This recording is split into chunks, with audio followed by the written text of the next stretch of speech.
дар мавҷ барномаи иттилоотии хабар.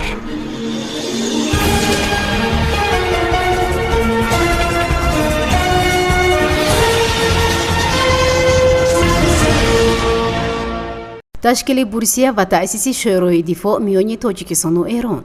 мулоқот бо сардори раёсати гумруки минтақаи Урали Федератсияи Русия.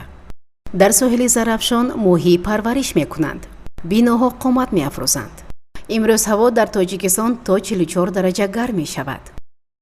тоҷикистону Эрон барои таҳсили шаҳрвандони ҳамдигар бурсия яъне квота ҷудо мекунанд, мактаб месозанд ва барои ҳимояи корҳои илмӣ шӯрои дифоъ таъсис медиҳанд. дар ин бора Наврӯзи Мирзо, сухангӯи вазорати маориф ва илми Тоҷикистон ба Азия Плюс иттилоъ додааст. ба гуфтаи ӯ, Раҳим Саидзода, вазири маориф ва илми Тоҷикистон ва Муҳаммад Тақии Собирӣ, сафири Эрон дар Тоҷикистон дар шаҳри Душанбе мулоқот карда дар ин маврид гуфтугӯ карданд. дар вохири масъалаҳои бурсияҳои таҳсилӣ, лоиҳаҳои муштарак дар самтҳои гуногуни соҳа, сохтмони муассисаҳои таълимӣ ва таъсиси шӯрои дифоъ барои ҳимояи корҳои илмӣ мавриди баррасӣ қарор дода шуд, иттилоъ додааст манбаъ.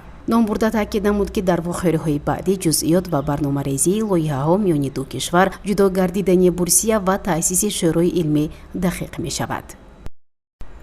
ширкати итолиёии БТТ Импиенти тасмим гирифтааст ки дар оянда дар бахши истиғроҷи маъданҳои кӯҳӣ дар Тоҷикистон сармоягузорӣ намояд. ин ва дигар масъалаҳои марбут ба тақвияти ҳамкорӣ дар мулоқоти раиси Кумитаи давлатии сармоягузорӣ ва идораи амволи давлатии ҷумҳурии Тоҷикистон бо мудири яке аз намояндагиҳои ширкати итолиёии БТТ Импиенти дар Эрон дар Душанбе баррасӣ гардид. зимни мулоқот ҷониби итолиёӣ ҳавасмандии худро барои сармоягузорӣ дар ҷумҳурии Тоҷикистон дар самтҳои истиғроҷи тилло, платина, палладий, мис ва нуқра иброз намуд. дар фарҷом ҷонибҳо омодагии худро ҷиҳати тақвияти ҳамкорӣ дар бахшҳои афзалиятнок баён намуданд. иттилоъ медиҳад Амид Ховар.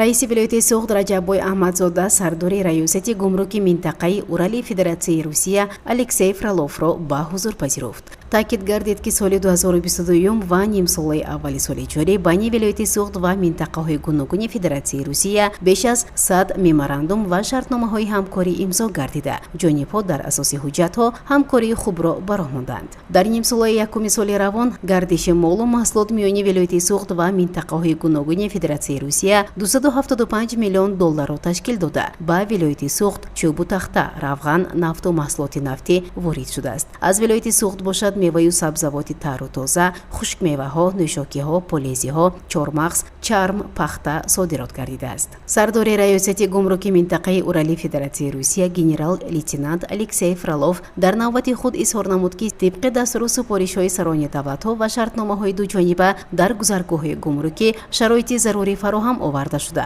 фаъолияти сардхонаҳо дар гузаргоҳҳо имкон медиҳад ки соҳибкорон барои интиқоли маҳсулоти худ ба мушкилӣ рӯбарӯ нашуда маҳсулоти худро ба якдигар дастрас намоянд.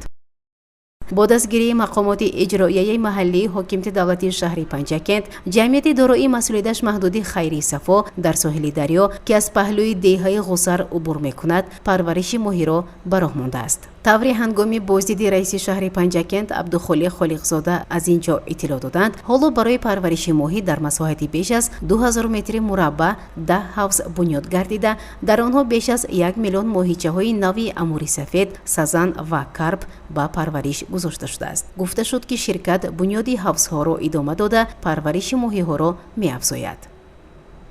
ба муносибати 35-мин солгарди истиқлоли давлатии ҷумҳурии Тоҷикистон дар шаҳри Панҷакент бунёди 1000 иншооти таъиноти гуногун пешбинӣ шуда, то ин муддат зиёда аз 200 адади он мавриди истифода қарор дода шудааст. раиси шаҳри Панҷакент Абдухолиқ Холиқзода зимни боздид аз рафти сохтмони як қатор иншоотҳо, аз ҷумла момфарш намудани кӯчаи Тиришковаи шаҳр, биноҳои 12 ва 9 қабата бо марказҳои савдою хидматрасонӣ, коргоҳи коркарди чарму истеҳсоли пойафзол, бинои маъмурии Кумитаи иҷроияи шаҳрии Ҳизби халқии демократии Тоҷикистон шинос шуда, ба бинокорон ҷиҳати дар муҳлати муқаррар шуда бо сифати хуб ба истифода омода кардани онҳо дастур дод.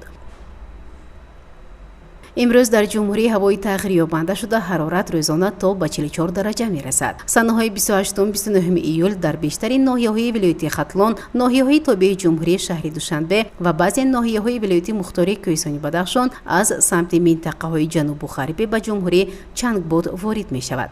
اطلاع می‌دهد امید خبر با استناد به اجنسی آب و هواشناسی کشور. در ولایت مختار کوهستانی بدخشان هوای تغییریابنده در غربی ولایت به بارش پیشگویی شده. در بعضی منطقه‌های شرقی ولایت بارانی کوتاه مدت به عمل می‌آید. در ولایت سوخت هوای تغییریابنده در وادی‌ها به بارش شده. در ناحیه‌های الوهیده کوهی و دامنه کوهی بارانی کوتاه مدت و رعد و برق به عمل می‌آید. شمال از سمت جنوب و غرب با سرعت 4-9 متر، در بعضی ناحیه‌ها با شدت تا 10-15 متر در یک ثانیه می‌وزد. هوا در وادی‌ها شبانه 20-25 درجه، روزانه 37-42 درجه گرم و در ناحیه‌های کوهی شبانه 9-14 درجه، روزانه 26-31 درجه گرم می‌شود. در ولایت ختلان هوای تغییریابنده به بارش در نظر است. شمال از سمت جنوب و غرب با سرعت 5-10 متر در یک ثانیه وزیده چند گاه غبار به عمل می‌آید. هوا در وادی‌ها شبانه 23-28 درجه، روزانه 39-44 درجه گرم. در دامنه کوه‌ها شبانه 20-25 درجه، روزانه 32-37 درجه گرم می‌شود. در شهر و ناحیه‌های تابع جمهوری هوای تغییریابنده به بارش پیشگویی می‌شود. شمال از سمت جنوب و غرب با سرعت 5-10 متر در یک ثانیه وزیده چند گاه غباری سست به عمل می‌آید. هوا در وادی‌ها شبانه 21-26 درجه، روزانه 37-42 درجه گرم می‌شود. در ناحیه‌های کوهی شبانه 14-19 درجه، روزانه 33-38 درجه گرم می‌شود. در شهر دوشنبه هوای کم ابری به بارش شده. شمال از سمت جنوب و غرب با سرعت 5-10 متر در یک ثانیه وزیده چند گاه غباری سست به عمل می‌آید. هوا شبانه 23-25 درجه، روزانه 40-42 درجه گرم می‌شود. در موج برنامه اطلاعاتی خبر.